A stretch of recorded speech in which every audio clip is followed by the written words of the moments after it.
some of these films that I've received have been sitting in storage lockers, outdoor storage lockers, in the heat and the humidity, and that really damages the film a lot. Might get lucky that it might be in a drawer. Those are usually more salvageable. If somebody has a box of film up in an attic, it can get really iffy because the humidity and the heat inside an attic can be just like a storage locker and do a lot of damage. Now we've finished the development process. We finished the wash cycle, and you can see right there's images on this strip. That white spot that you saw is damage, contact damage or something else, and you can see that there is some edge damage to this film, but there are images there that we can salvage.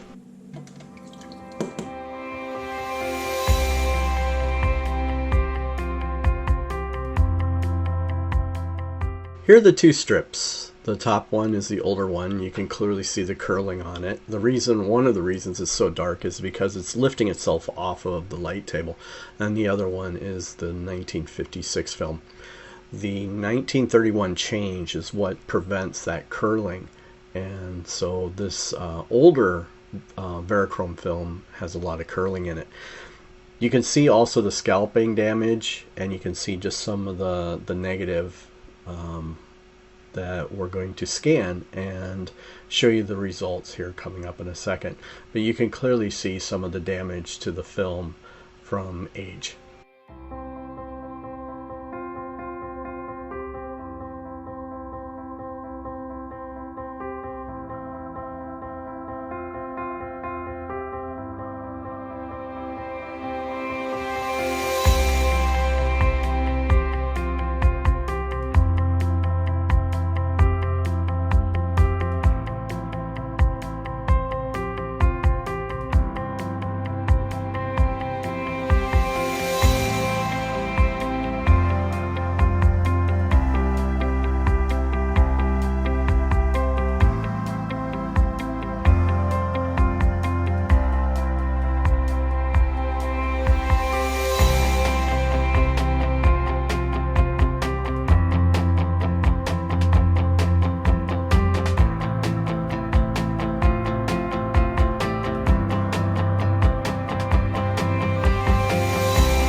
One of the interesting things about developing and saving found film is trying to determine the stories behind the people.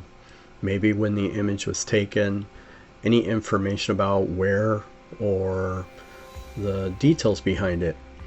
And if I can research that information and find out, maybe I can get this back to the original photographers or their family. I'm going to go ahead and show you each of these images for another minute, and then I'll darken it and show you some of the clues that I pulled out. See if you can figure it out. See if you can tell any details or information and place where and when these photos were taken.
Last year, I attended a life celebration for a family member that passed away. While leaving the church basement, another relative stopped my son and I and said that they had found my grandfather's old camera in a box, and she had recently heard about the found film rescue that I was doing and asked me if I would be interested in having that camera because there was a roll of film still in it.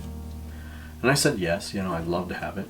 She went home, passed it on to another relative, and then on to another relative, and it did end up getting to me. We opened it up, and sure enough, there was a roll of film in there, and it wasn't in the best condition, but decided to go ahead and try to process the film. I contacted my mom and my brother Marty and Brian, and they joined my son and I for dinner, and then we went ahead and developed the film. And I had my mom actually do the developing, walked her through the process. After we had the film dry, we determined that the photos weren't taken by my grandfather, but my Uncle Henry. And my Uncle Henry was in World War II and actually was in Pearl Harbor at the time of the attacks. He, from our understanding, was on the Arizona, had left the Arizona and went that morning, had been transferred to another ship, and was in the mess hall on his way to the other ship when the attack happened. Now there's some paperwork that is a little confusing we're trying to sort out in regards to all the events that took place that day. After his time in the Navy during World War II, he transferred over to the Merchant Marines and was part of the Merchant Marines for a number of years after that. These photos appear to have been during that period. There's photos of the ship the Ruth Likes, and from the Ruth Likes going through the Panama Canal and heading into the Pacific. There's also photos of the ship in a cold water port where people were wearing parkas and winter gear loading and unloading the ship. So I thought I'd share that with you tonight and show you what was on my grandfather's camera.